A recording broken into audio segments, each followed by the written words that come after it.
Who are the best tight ends in the NFL today? What's going on, football fans? It's Mitch here, back with another NFL rankings video.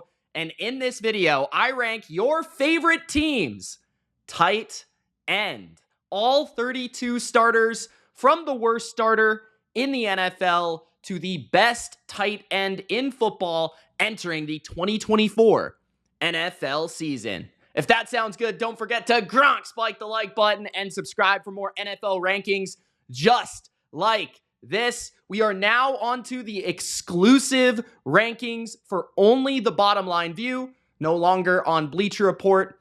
So, if you have a specific rankings video you want me to perform and give you guys during the month of August, let me know in the comment section below. And of course, let me know if you agree or disagree with my tight end rankings. The way that I look at the tight end position, it's a very specific position. There are only few tight ends that are actually the number one receiver or the go-to guy in their offense. There's only so many tight ends that constantly create separation, constantly are moving the chains, are the number one red zone threat for the football team. There are only so many tight ends that are actually competent blockers. There are only so many tight ends that are effective from the slot position. There's so many different things that a tight end has to do. Block, catch, yards after catch, the ability to be available against zone coverage in the middle of the field. They're effectively not only receivers, but also at times extra offensive linemen. So versatility for me matters, but also the ability to be clutch, the ability to perform in the biggest moment, the ability to continue to move the chains, the ability to create with the ball in your hands, and the ability to create as an actual route runner and to create separation is a big deal because a lot of tight ends put up stats, but only so many of them are actually effective at getting open without any sort of scheme help. So all those things matter in ranking tight ends entering 2024. We are going to begin with the worst starting tight end in the NFL, and that to me is Adam Troutman of the Denver Broncos. Once again, another list where the Broncos come in dead last. Now this one, I think mostly because Adam Troutman is a blocking tight end. He is not really a receiver. He is not known for his receiving skills. He's not the best athlete in the world. Last season, he caught 22 passes for 204 yards and 3 touchdowns. Now, they do have Greg Dulcich, who's more of an athletic specimen at the tight end position. He was injured last year. He could take on more of the load as an athlete where they could move him around as a bit of a joker within Sean Payton's offense. But I look at Adam Troutman as their primary utilized tight end because he is an effective run blocker. He is somebody that you can have in all situations. He's going to catch the odd touchdown, leak behind the defense. He will be able to catch the ball against zone coverage, but he's not somebody that's going to run past a lot of safeties. He's not somebody that's going to break a ton of tackles against linebackers. He's not somebody that's going to shake and bake and make something happen. He's primarily a good run blocker that is effectively just a scheme fit for Sean Payton in the passing game. He does everything that the coach wants him to do, which is why he is their starting tight end. So Adam Troutman is the worst starting tight end in the NFL entering 2024. At number 31, Tommy Tremble of the Carolina Panthers. Tommy Tremble, unlike Adam Troutman, I think actually has some upside that still exists in his game despite being in the NFL now for a couple of years. He caught 23 passes for 194 yards and 3 tutties last year. He's very athletic. The one thing I like about Tommy Tremble is he can block, right? He is an effective blocker, but he's a very good athlete. He's got good quickness, good speed, yards after catch ability when he gets the ball in his hands. And I know that they have a couple different tight ends like Sanders, who they drafted, maybe even Thomas, that will contribute in different situations. And it might be like a tight end by committee sort of approach for the Carolina Panthers this year. But Tremble is the one to me that is the most effective with the ball in his hands, the most athletic, the most upside, of the bunch, and I could see him actually playing a bigger role within Canales' offense with Bryce Young entering year number 2 and being more of like the third or fourth target within the offense because now they added Deontay Johnson, a first-round pick at wide receiver. So Tremble is going to be able to work his way into the specific role of being a yards after catch option as well as a good blocker and a well-rounded athlete. So I'm looking forward to potentially an ascension from his play. But at number 31, he just hasn't done a lot so far in his NFL career, hasn't put up much in terms of numbers, only 23 catches last year. So Tremble is at number 31 as the second worst tight end in the NFL. Next up, at number 30, we have Will Dissly, expected to be the starter of the Los Angeles Chargers, which is a little bit unexpected because I thought that Hayden Hurst would clearly claim this role, and Hayden Hurst has been a solid tight end in the past.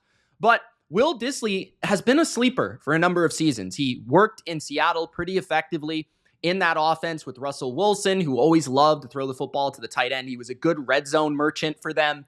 And I felt like he was a nice little addition for the Chargers because he does a little bit of everything very well. And the thing with Greg Roman is he needs a tight end that can block. He needs a tight end that can play in all situations, who can work, the seam, work the middle of the field, and then also just be a chain mover. And it feels like Will Dissly is one of those guys that isn't the most athletic, isn't going to create a ton after the catch, isn't going to wow you with speed or physicality, but he is a tight end that's very smart, very high IQ player, a tight end that I feel could play in any offense. And with somebody like Justin Herbert, all he really needs at tight end is a guy that can feel the soft spots in the zone, catch the football when needed, and then also in Greg Roman's offense, a guy that can chip away as a blocker and then be an effective, release player in play action scenarios, things like that, where Will Dissly can just work in his role. 17 catches, 172 yards last season. This year, expect those numbers to go up. Herbert does love utilizing the tight end, has never really had a phenomenal player at that position. Will Dissly is certainly not that,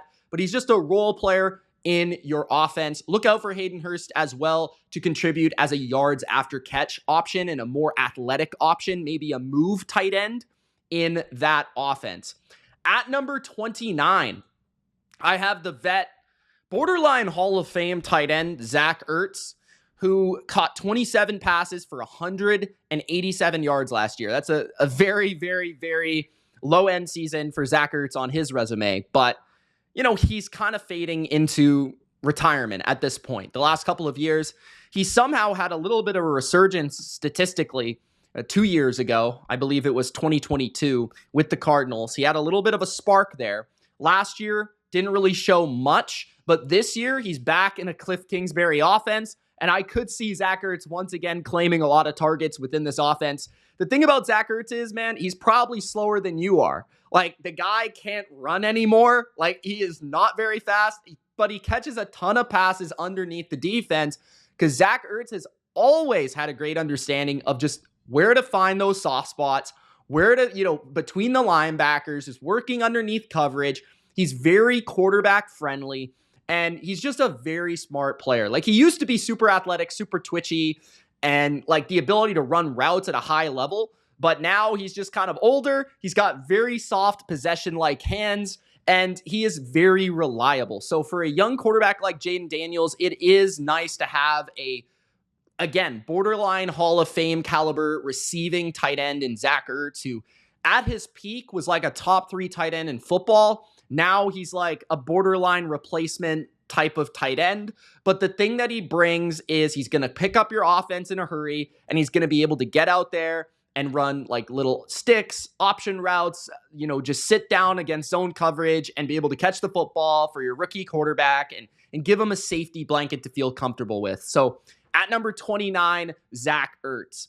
At number 28, I have Daniel Bellinger of the New York Giants, who played primarily as a backup to Darren Waller last year. But of course, with Darren Waller, you are seeing some starting snaps because he got hurt a lot. So he was 9th in yak per reception last year. And that's what I like about Bellinger. I think he's got a little bit more nastiness, a little bit more flavor after the catch when it comes to the guys below him, right? Ertz is obviously a smarter player. Guys like Troutman can block better. But somebody like Daniel Bellinger, I feel like he could be an effective number 2 because you can play him in all situations. But I feel like he is a low-end starter because He's got decent hands. He's not a bad athlete. And I think that he really fights for those yards after the catch. He's not the fastest. He's not the strongest. But I feel like he is a very feisty football player. So that's what I really like about him. I thought he played really well as a rookie, honestly. And that's rare to do as a tight end in the NFL. And then in year number 2, taking more of a backup role. I think in year number 3, he could see, once again, a rise, of course, in snaps, but also in production. And as long as he can turn some of those underneath catches into some effective yards after catch, he will do his role just fine. So at number 28, Daniel Bellinger, the scrappy Giants tight end.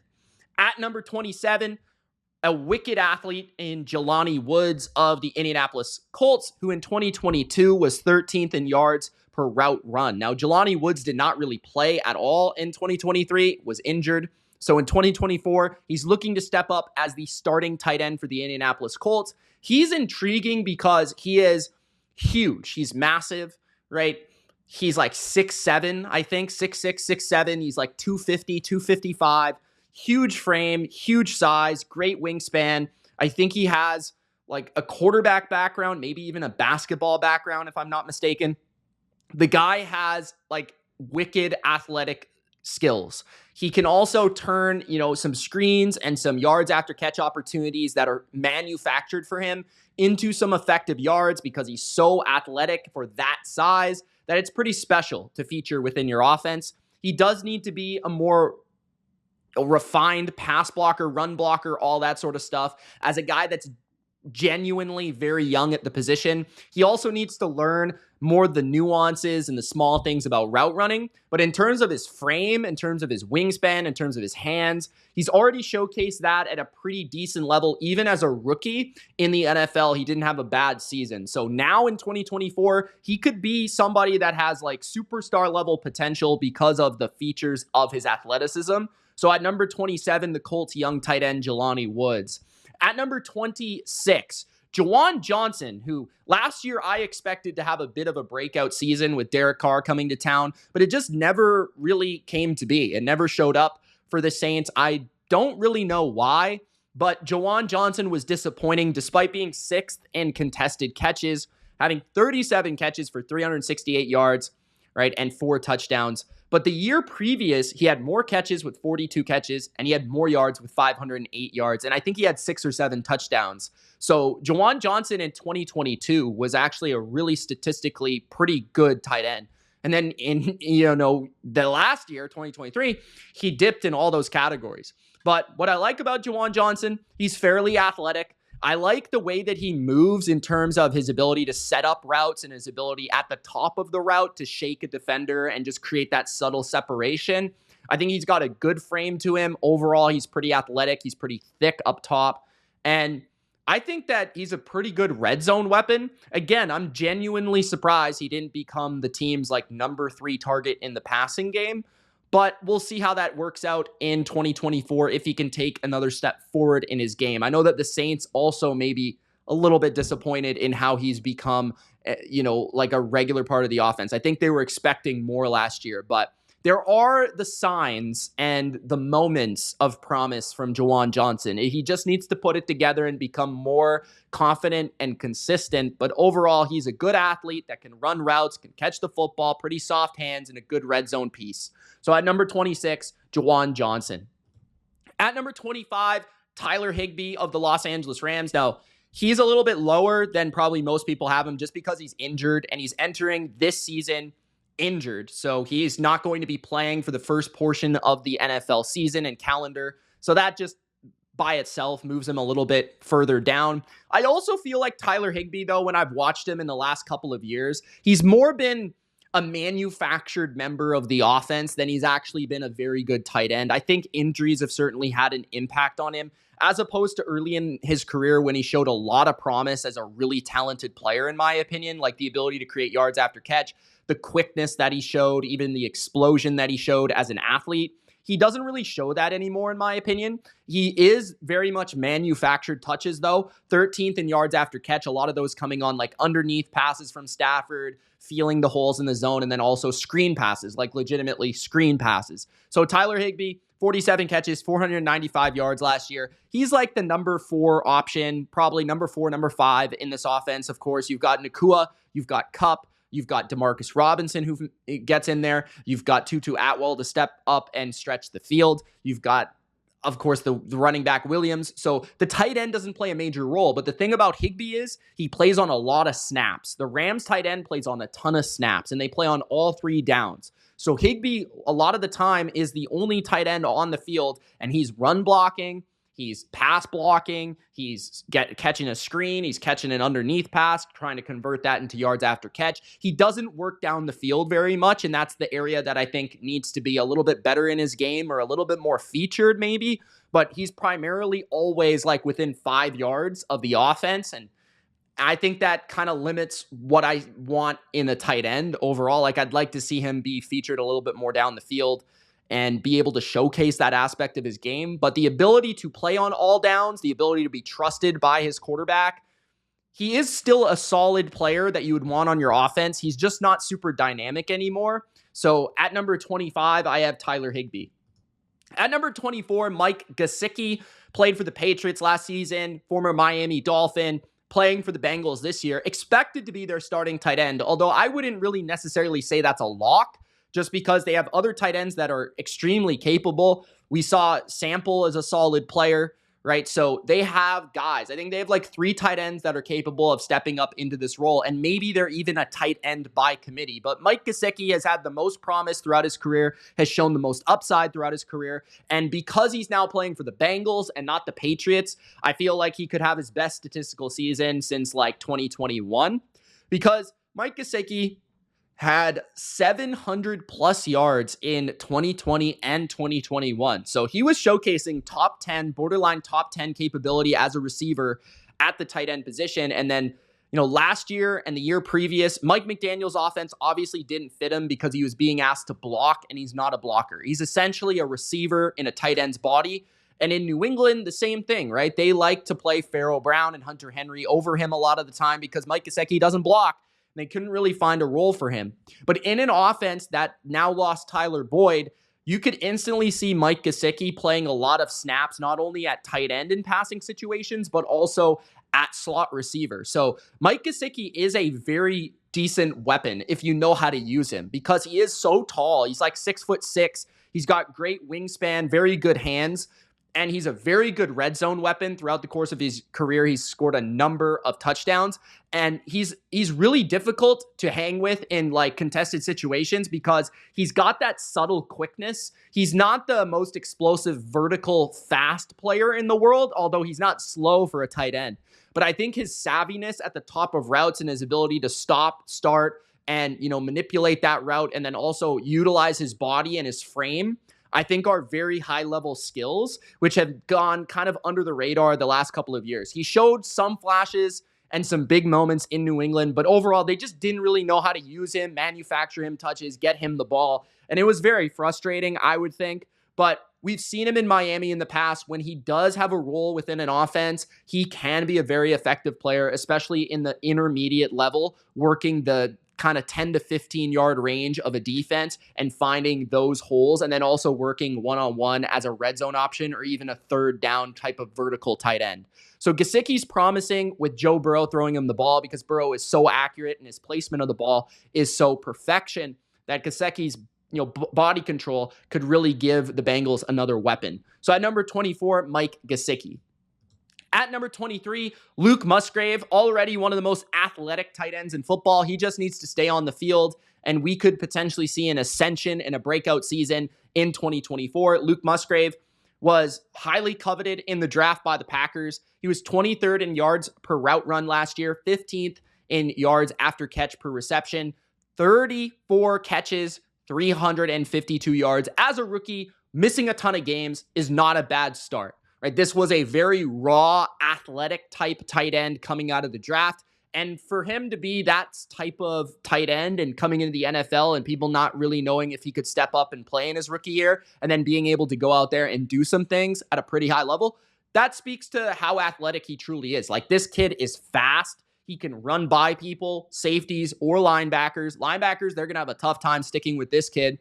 He's quick. He's very good after the catch. He's a very, very fluid athlete. His ability to turn and become a yards after catch option is another dynamic option for Jordan Love, in those like check and release situations or those like play action to the flat sort of situations or even crossers. Like, Musgrave is a very good option in just converting from like a 2-yard catch to like a 15-yard catch because he can really turn on the jets for a tight end. It's pretty impressive. He also can stretch the field down the seam pretty effectively as well because his speed is really there. It's like having another receiver on the field. And he does maybe need to get a little bit thicker, a little bit better as a run blocker, but as an overall athlete, he is very, very, very special. I think he has a lot of upside. So at number 23, Luke Musgrave, another weapon for Jordan Love. At number 22, the reliable Cade Otton. Year 2 for him was another very solid season, moving from Tom Brady to Baker Mayfield. He showed that he could still be a member of this offense. Of course, Cade Otton with Chris Godwin and Mike Evans is not going to be relied upon as the number one option in an offense, and no, you wouldn't really want him to be, right? He was 19th in yak per reception. He did have 47 catches, once again, 40-plus catches year 1 and year 2, and then 455 yards and 4 touchdowns. He also had a great playoff game against the Philadelphia Eagles. You might recall that one, but Cade Otton, he's not the best athlete. I wouldn't say he's the best athlete. I would say that he's another one of those possession tight ends, very smart, especially for a younger player. He just really understands how to be available and to be a comfortable option for his quarterback, whether it be Baker Mayfield or Tom Brady. Those two guys both seem to like him in big situations, third down, against zone coverage. He's not really somebody that's going to constantly create separation against man coverage, but as somebody that's working the underneath to intermediate level of the field, especially in breaking routes, those type of things, he is pretty effective at finding those like little bit of separation, get his hands out there. He's got good hands. He can catch the football and make a tough catch in a contested situation. So Cade Otton, just a really reliable member of the Bucs receiving game, like a perfect number 4 option in your passing game. Just nothing special athletically, but somebody, again, that's still growing. He's entering year 3 of his tight end career. Usually we see guys continue to ascend. Tight ends is usually a position where guys take a little bit longer to truly break out. You do wonder if he has that upper echelon ability just because he's not like the fastest, the biggest, the strongest. But I think he can continue to craft himself a role within this Bucs offense. So at number 22, Cade Otton. At number 21, Chig Okonkwo of the Tennessee Titans. Now, the interesting thing about Okonkwo will be, how does he transition from being more of the number 2 or number 3 option within the Tennessee offense last year to being like the number 4, right? Because you think about Tennessee, and they obviously added Calvin Ridley, which is a huge addition. They still have DeAndre Hopkins. They've got running back like Tony Pollard who can catch the football. They've got Tyler Boyd now. Treylon Burks is still there. So Okonkwo kind of becomes a member of a crowded group of receivers in that receiving core for Tennessee. But the one specific thing that he brings that I don't think any of the other Titans receivers really bring at a high level is a really special athlete that's great after the catch. So Chig Okonkwo is a really good, fast, quick, strong athlete. He is very reminiscent of the previous tight end they had on their team, Jonnu Smith. Very good with the ball in his hands. And yeah, he needs to maybe get better as a vertical option, but somebody that can catch a screen, somebody that can leak out on a play action concept, can work like a corner route or work a deep crosser or something like that. He's got speed to break away from defenders in man coverage. He is a little bit of an option in terms of if you can get the ball to this guy, he will create something. He was top 20 in yards per route run. He was top 20 in yards after catch. He had 54 catches for 528 yards. And he's one of those tight ends that doesn't need to see a lot of targets, but he can make a lot happen with few targets. I wouldn't say the best blocker, in the world, but he's not like a bad blocker either. He's just so athletic that I think he can get the job done if need be. But like I said, you primarily want to use him in situations where he's creating something with his speed, whether it be a route where he's, crossing the face of a defender, getting, from one sideline to the next, or creating something in like an underneath just flat catch and run situation or a screen or something like that. So Okonkwo, extremely athletic, had a nice productive season with over 50 catches in 2023. I'd expect him to maybe fade a little bit in terms of his production statistically, but I think he'll still remain a pretty influential member of the offense because of the one specific thing that he does that a lot of the other guys in Tennessee don't really do. At number 20, I've got Jonnu Smith. Funny that these two guys are basically back-to-back. But Jonnu Smith had a huge bounce-back year after the New England debacle where he was paid a ton of money to come in for the Patriots. Jonnu Smith left to the Atlanta Falcons, got traded to the Falcons with Arthur Smith, the guy that made him famous in Tennessee. And Jonnu Smith had a good year, 50 catches, 582 yards. This was probably one of the sore spots of many Kyle Pitts fantasy owners, seeing Jonnu Smith have a day every week. But Jonnu Smith is, again, like the one thing that he's really good at, he's really, really good at it. Like Jonnu Smith is strong, powerful, quick, and fast. And he's not the most nuanced route runner in the world. But Jonnu can run. Jonnu can run you over. And Jonnu can break a lot of tackles.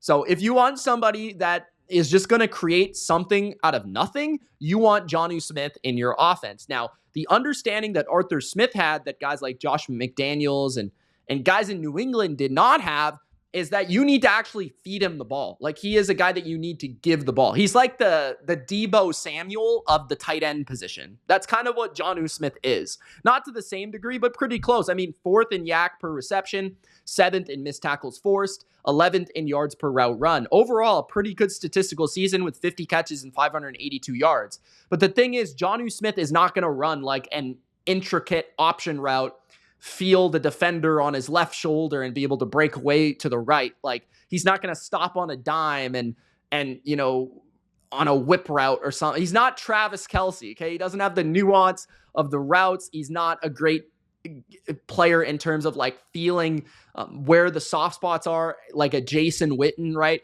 He is more of just an athlete. You've got to put him out there in situations where he can succeed.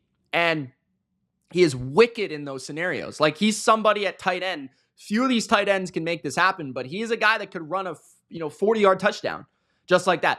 That's why I feel like he's going to be a very effective member of Miami. I'm really excited to see him with the Dolphins because the things that he does well, Mike McDaniel likes to feature in his offense. And Jonnu is not a bad blocker. I wouldn't say he's a great blocker, but I do think he's somebody unlike Mike Gesicki who you can actually play on all 3 downs in all situations.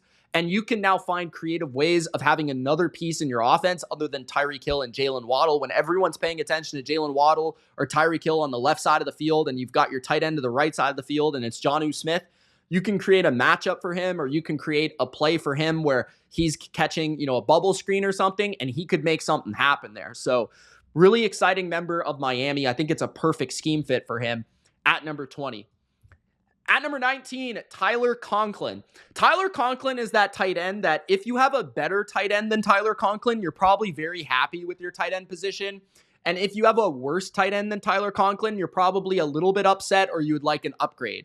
That's kind of what I feel about Tyler Conklin. Like, 2nd in contested catches last year and again had another statistical nice season. 61 catches for 621 yards. Just his production is extremely relevant and very underrated. But in terms of an athlete, he's just not a very good athlete. Like, he's kind of slow.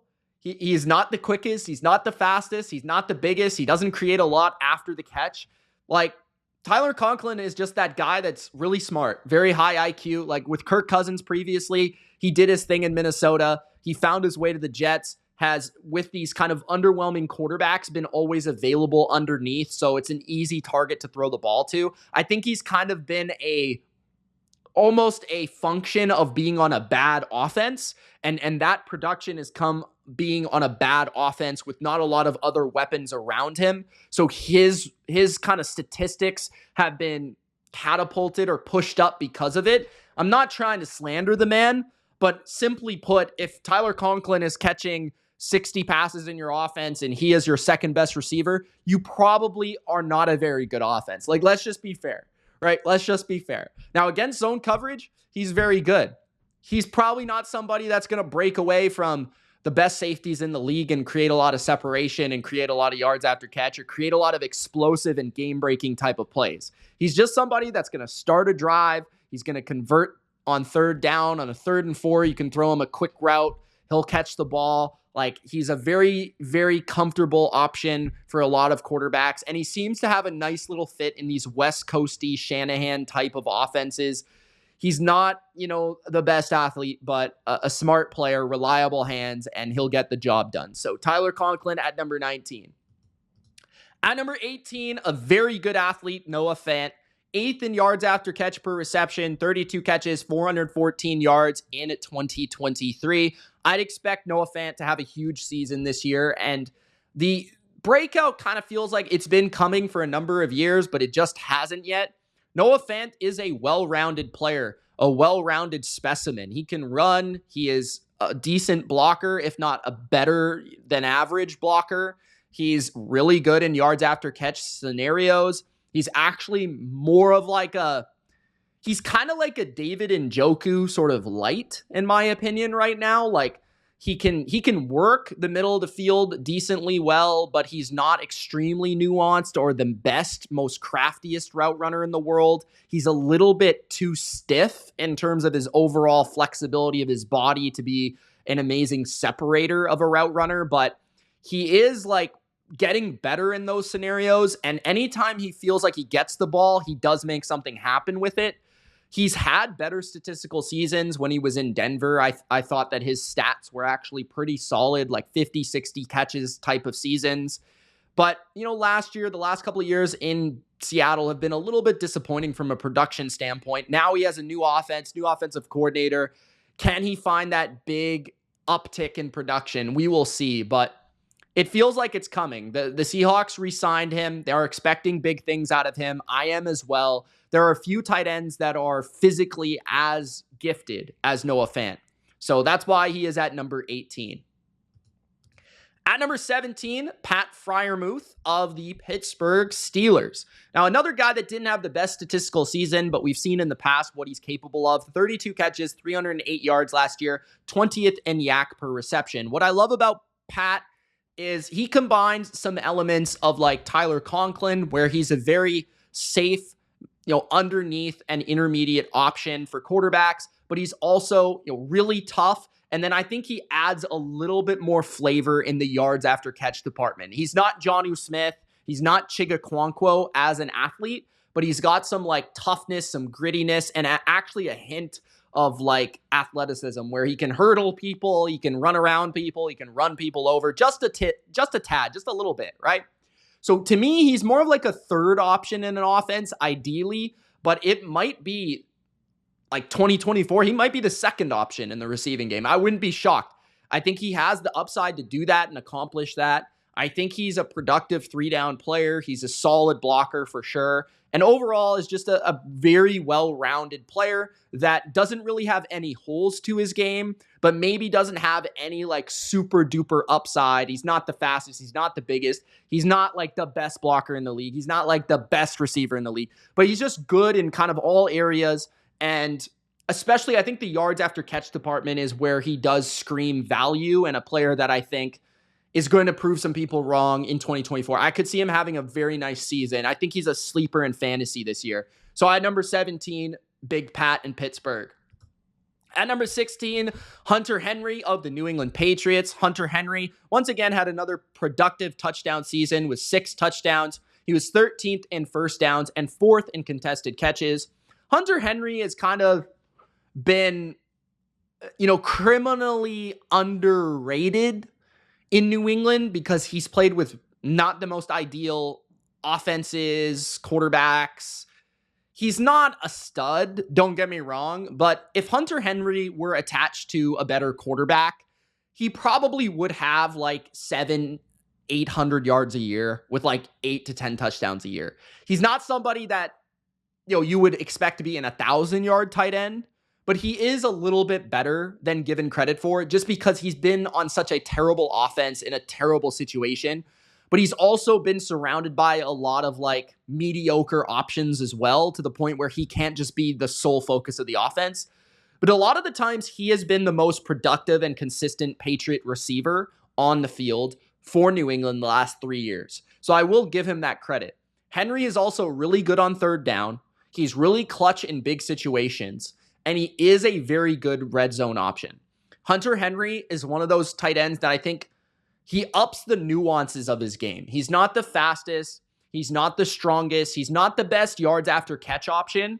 But in terms of like getting down the field to like a 10 to 15 yard degree and breaking his routes, and then having very strong hands at the point of contested situations, he's very good in those situations. Just creating like a yard or two of separation, just getting inside position or just subtly breaking out on a route, and then being able to protect himself from a defender and having very reliable hands in key situations. He's also very solid in like jump ball scenarios, in, fade situations, and or like working the back pylon of the end zone, or, that sort of deal. He's also pretty good against zone coverage.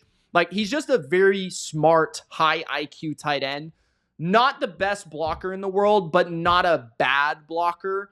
I would say he's somewhere around average. So to me, like, just somebody that very good in contested situations. If he had a better quarterback that was willing to throw him the ball in one-on-one scenarios, he'd probably have more yards, more catches, more production. He's just been stuck in New England. So at number 16, Hunter Henry.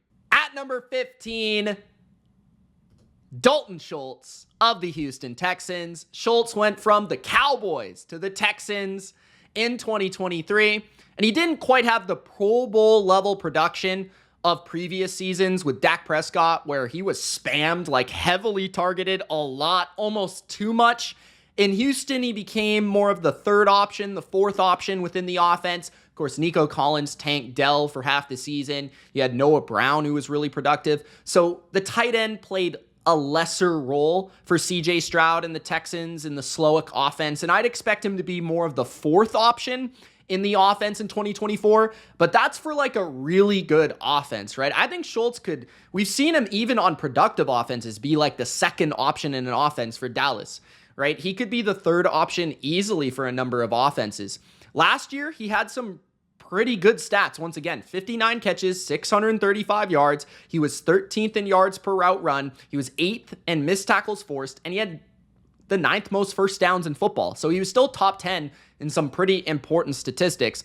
Schultz, to me, he's just an overall good player. You can rely on him in obviously blocking scenarios. He's very solid. You don't have to take him off the field whatsoever. He isn't like the best at stretching the field vertically. I think that's maybe the area where he's a little bit more underwhelming. But when he does get caught in those scenarios, he is very good at shielding himself from contact. He really understands how to like utilize his body and frame himself away from defenders to be able to catch the football. He has some of the most reliable hands in the NFL at the tight end position. He is very good against zone coverage. He is very crafty at finding very small spaces to work. And he's also very underrated after the catch. Like I said, 8th in missed tackles forced, and he was 9th in first downs. Pretty good after the catch. That's an area where he wasn't exactly known for that in Dallas, but he's one of those guys that turns like a 5-yard catch and gets a couple tough yards. He's not somebody that's going to be David Njoku or Jonnu Smith where they break it for 40-yard touchdowns, but he gets the tough yards, and he's very gritty, he's very grimy, and he's a blue-collar tight end. So Schultz, not the most spectacular athlete, but just continues to be productive, continues to be reliable, and I think is going to be an excellent fourth option for the Texans in the passing game in 2024. At number 14, Cole Kmet of the Chicago Bears. Cole Kmet is a very well-rounded athlete end football player. 8th in yards per route run, 8th in first downs, 73 catches for 719 yards. Now, I'd expect that to be maybe the peak season of his career, honestly, because I don't think Cole Kmet in an excellent offense should be catching 73 passes. That's just my opinion. I think he's a good athlete. I think that he is actually quite often wide open for some reason.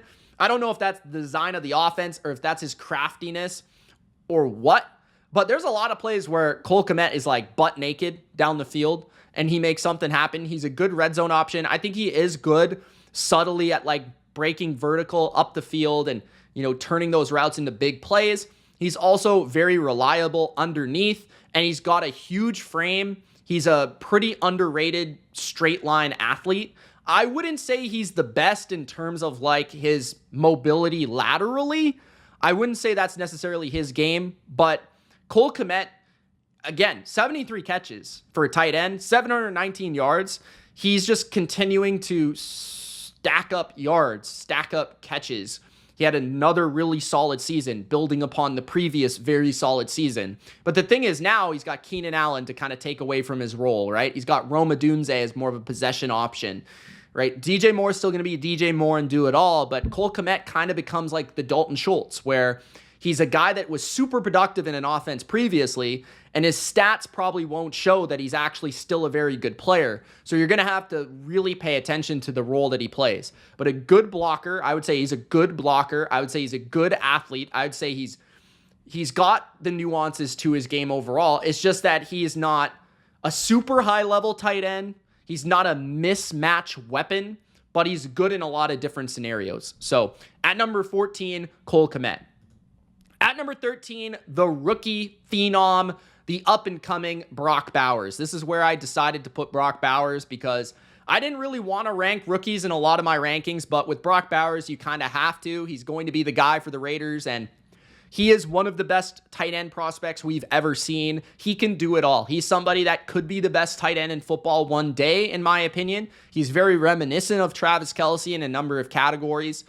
I think you can line him up, in the backfield. You can line him up at slot. You can line him up at tight end in line. He's not the biggest guy. He's not probably going to overpower you in the run game, but he is, I think, a crafty run blocker, and he can get the job done with a little bit of grit.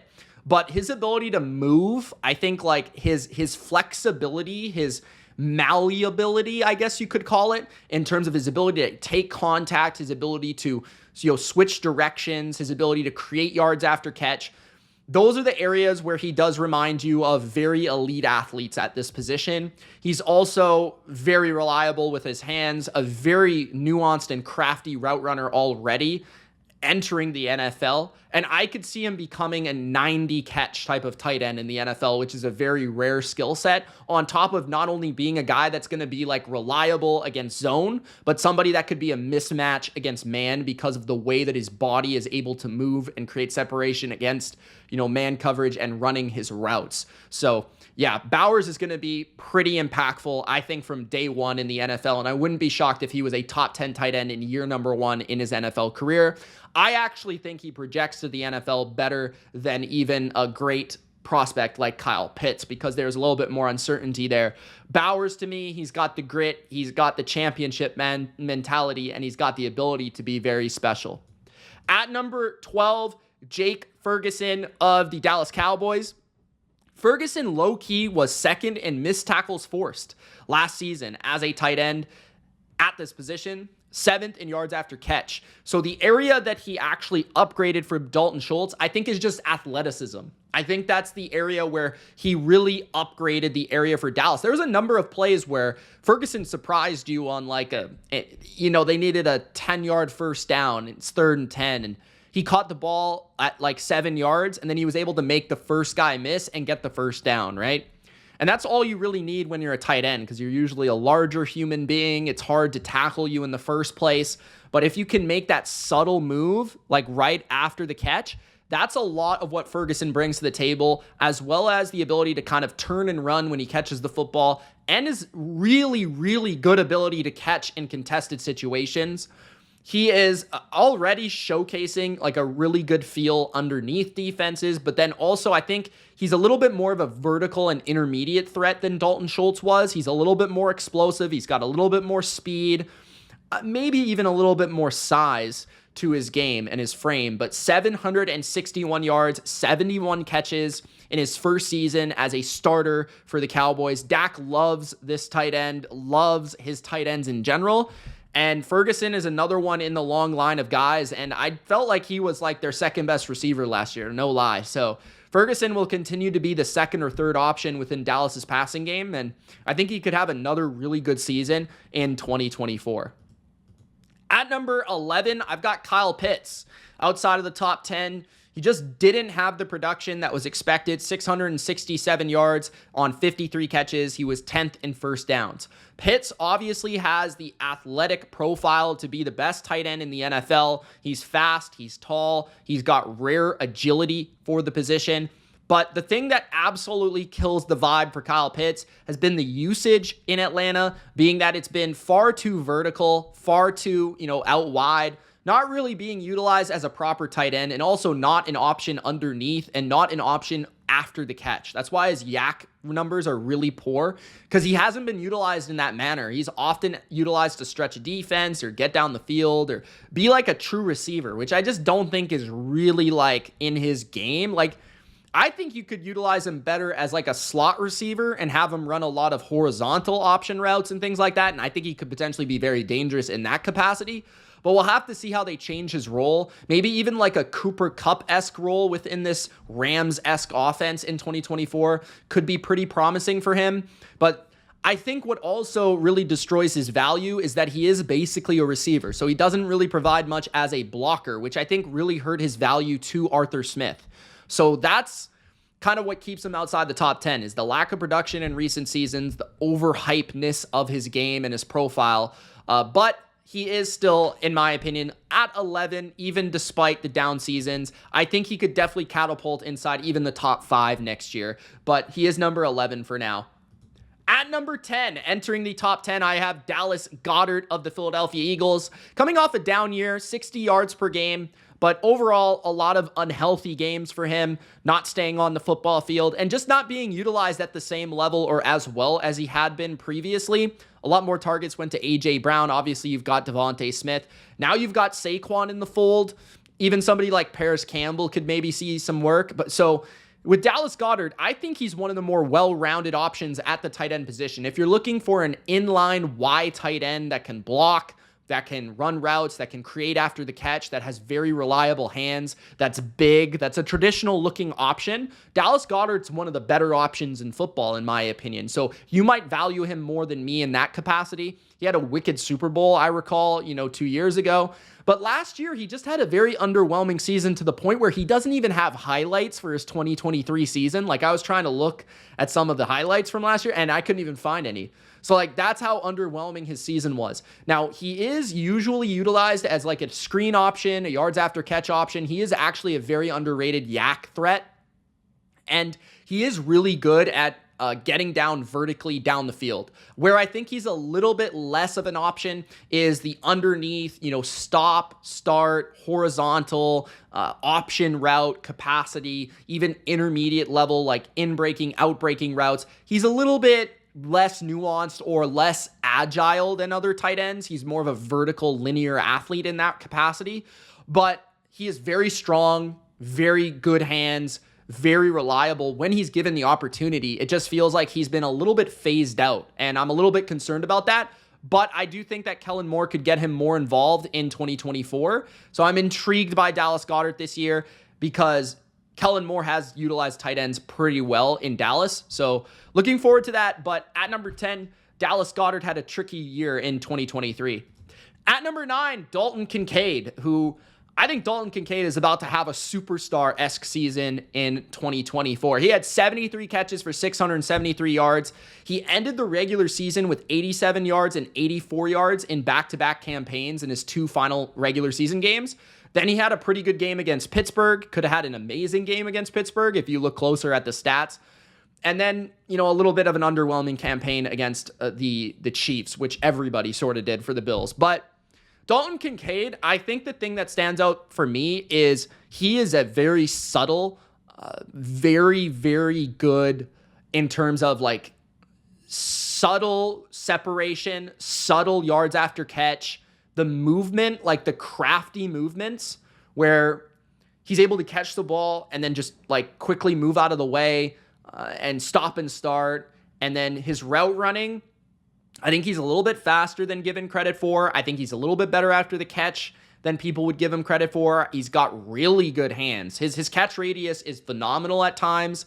And I think he could catch, 85, 90 passes this year, go for 1,000 yards. I think he's got that type of profile, that type of upside, that type of overall, player. Like, he was my number one tight end over Sam Laporta in the 2023 class. I thought he was criminally underutilized last year. And I think with Diggs gone, he'll become the number one option for this offense. I think he'll be a very good option.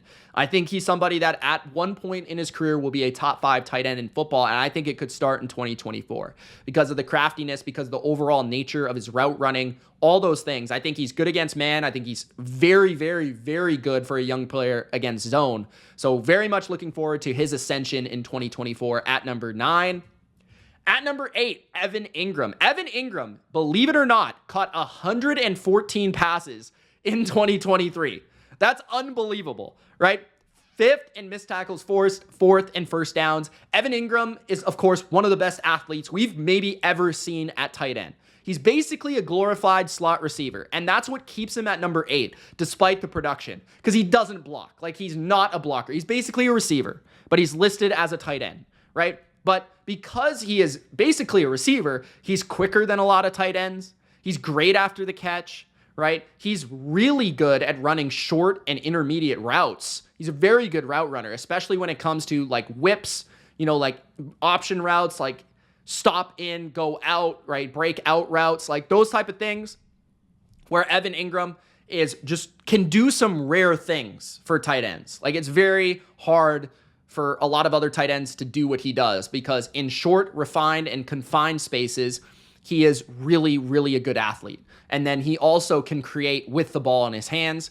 And again, 114 catches speaks for itself. So yeah, an incredibly productive receiver. I don't think his numbers will be quite the same this year because Christian Kirk returns and Brian Thomas Jr. I expect to have a big year. But at number 8, Evan Ingram is one of the best, craftiest receiving tight ends in the NFL. At number 7, David Njoku, probably my favorite tight end in the NFL. I don't know why, but I just love David Njoku, man. This guy is so good after the catch. He's an absolute specimen, a monster with the ball. And I think that shows in his stats. He was 2nd in yak per reception. He was 1st in missed tackles forced, and he caught 81 passes last year. He had his best season of his career. And what I love about Njoku is he's one of the fastest tight ends in football. He's one of the most explosive tight ends in football. He's gotten better and more nuanced in feeling zone coverage and turning that into yards after catch. He's become a better player in the red zone just for his feel of spacing and things like that. And then also, he's a good blocker. He's a 3-down player. He can do everything. He can play in line. He can catch a screen and go the distance.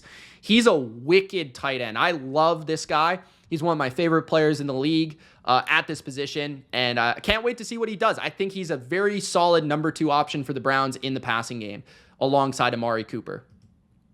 At number 6, TJ Hawkinson of the Minnesota Vikings. TJ Hawkinson is at number 6. He enters 2024 injured. So just, that has a small little degree of impact on this list, but it does have a small degree, right?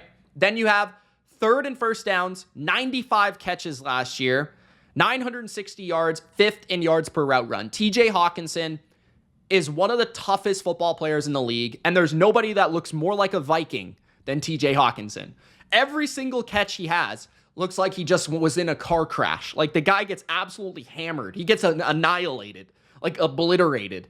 But he is so tough and also a very underrated athlete in terms of both the physicality in the run game and then also the ability to create separation as a route runner. He has a very well-rounded skill set. But the toughness, the grit just stands out in a massive way. And he is a constant chain mover for Cousins or whichever quarterback resides in Minnesota. He is one of those guys that's death by like 1,000 paper cuts. Like he's going to catch a 5-yard pass here, 6-yard pass there. Then he's going to have a 12-yard catch. He's going to have a 4-yard catch. He's going to have a 20-yard catch. He's going to have a 3-yard catch. Like he just keeps coming back and he's just always available for his quarterback. So at number 6, TJ Hawkinson.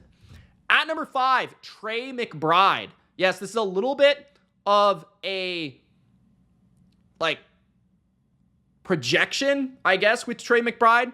But Trey McBride is such a good athlete, was highly productive in 2023, and I think will be even more productive in 2024. So he was 2nd in yards per route run, 3rd in contested catches, 81 catches, 825 yards in 2023. I think that Trey McBride has all the pieces to be the best tight end in the league, arguably. Like, he is tough, he is very good after the catch, and he's very gritty as well, like physically, like mean with the ball in his hands. He does create pretty good separation down the field, but he primarily operated in 2023 as a like underneath option, mostly. Like within 5 to 8 yard range, he would catch a lot of passes for Kyler Murray later in the year, and he was very good at converting that into first downs or into yards after catch, a very difficult tackle. But then there are also moments where he's set up on play action or specific routes where he's able to show off his ability to work like a nuanced route where he's able to create separation on a crosser or like a corner route or something. Like he's able to showcase his athleticism and his route running capabilities in those scenarios, and very tough, very good hands. Again, 2nd in yards per route run, 3rd in contested catches, a very well-rounded skill set. So at number 5, Trey McBride. At number 4, Mark Andrews, who was 3rd in yards per route run, 6 touchdowns and 62 yards per game, was injured last year for a majority of last season. And I think slowing down just a little bit, but he's still Mark Andrews. He's still one of the best contested catch artists in the NFL, regardless of position. He's still, Lamar's favorite target over the middle of the field. He's still a monster in the red zone that you have to respect and double team. He's still very good at finding those soft spots, especially at a more like intermediate level. He's one of the better tight ends at like working an in or out and then kind of like finding those like zone coverage spots where he can just sit down and shield himself from a tackler or a defender. He's also excellent on seam routes down the field and, being able to catch the ball against like double coverage or a very tightly contested player. He's not the best after the catch, I would say, but he has enough to make that thing work. He's very tough, very gritty in those scenarios, and just has insane catches. Like his ability to catch the football, he has some of the best hands that the tight end position offers. So at number 4, Mark Andrews. Entering the top 3, at number 3, I have Sam Laporta of the Detroit Lions, 2nd in first downs, 1st in contested catch situations, 86 catches, 889 yards, 10 touchdowns in 2023. Sam Laporta is even better than I thought. Like, I thought Sam Laporta was going to be good, but man, did he surprise me in his first year. And the thing about him was he was utilized like from day one, week one, as like not only a receiver in like specific situations, but a run blocker. So Laporta is a well-rounded player. And yeah, like red zone option, obviously 10 touchdowns as a rookie. I think Gronk did that. Like that's a very good number. 86 catches as a rookie tight end. That's sensational, right? He's a good route runner. He is a very tough one-on-one cover for pretty much anybody. That especially stood out in the NFC Championship game, even against the 49ers, like one of the better teams against tight ends. Laporta, coming off an injury, was still uncoverable. He's good after the catch. He's a very good athlete. He's physical. He's fast. He's quick. Like, he really has very few flaws whatsoever. It's just more so like the consistency, putting everything together. I was extremely impressed with his overall ability to be clutch on big third downs for Jared Goff, be that secondary option for Amon-Ra in the middle of the field, right? they set him up with a lot of different plays, like for him to get the ball, but he's very smartly utilized by Ben Johnson, and it's well-deserved. He's an excellent athlete, excellent player. So at number 3, Sam Laporta. I really, really liked his rookie season. At number 2, George Kittle. George Kittle was showcased on the Receiver series on Netflix, and a must-watch on there. He is hilarious. George Kittle is the most entertaining tight end in the NFL. He is a funny guy. He's the people's tight end. He's an incredible run blocker, the best in the NFL in that regard. Really good yards after catch option, just refuses to go down on first contact, really fast, right? Good hands. I wouldn't say it's like the best in football, but he has really good hands. I would say that he is, at his best, a really good route runner, especially at the 10 to 20 yard range. And he does everything. I mean, he blocks, on the wide zone plays, toss plays. He lines up as a fullback at times. He lines up at tight end. He lines up in the slot, right? He can run like a lot of the like leak routes off play action. He's really good in the flat, catching a pass and like stiff arming somebody and creating yards after catch. He's good in like a contested situation in the red zone, or even on third down on like let's say an outbreaking route, like a guy draped all over him. He has the wherewithal to catch the ball, keep his feet in bounds. He's just a very good athlete. Very, very, I think, underrated IQ. Just a crucial part of Kyle Shanahan's offense. Absolutely crucial. He was first in yards per route run last year. He had 1,020 yards. He was probably the best tight end in the regular season last season. He got injured. He had obviously a pretty major injury. I think he had, what was the injury? But he had a very serious, I think it was a hernia, if I'm not mistaken, a hernia that he had. And that really derailed his playoff production, as you guys could see. But he's so good in all situations. Really few tight ends you would rather have in NFL history because of the well-rounded nature. And I feel like he could play in any era, in any style of offense. Yards after catch, yards down the field, red zone option, run blocker. George Kittle is a great tight end. And at number 1, it is still Travis Kelce, who had the most first downs in the NFL in the regular season. 32 receptions in the playoffs. That is just an outstanding number. That's the most receptions he's ever had in a single playoffs. And he's had a lot of catches in a lot of playoff runs, right? And Travis Kelce, I just think like he wasn't the best tight end in the regular season last year. He looked like he was lacking explosion. He looked like he was maybe a little bit injured. He didn't look as fast, as twitchy. He didn't look as good after the catch. Like a lot of areas just seemed like he wasn't as good. And maybe he isn't as good. He is old. But in the playoffs, man, just the things that stood out was the hands, first of all, some insane catches. Second, his ability to feel out the defense he was playing against, whether it be Baltimore in certain situations, the Bills, he just absolutely ripped apart. The Niners in big downs and situations later in the game. Like his ability to just always be on the right page with his quarterback, with Patrick Mahomes. The ability to just know when to stop a route, know when to keep it going, know when to come back to the football. Like there was one play against Baltimore, I think it was a 4th down.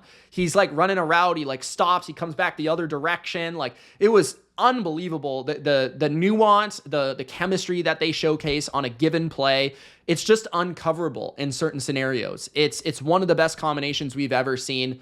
And the way that Andy Reid utilizes him as a one-on-one option to be a guy that just separates against linebackers, against safeties, against corners, like he is one of the most uncoverable players we've ever seen in NFL history because of his quickness and his size. He's got a rare quickness, and I mean, he's not the fastest vertically, but his lateral quickness, his ability to stop and start, and his ability to run routes at his size is special. And then his ability to just feel out those soft spots over time has just become better and better and better.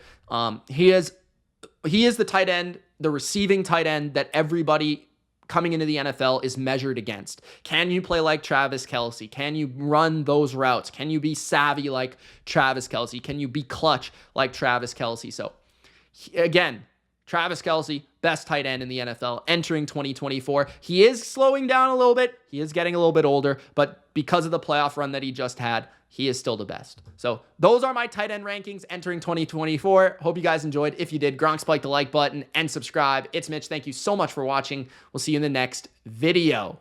Peace.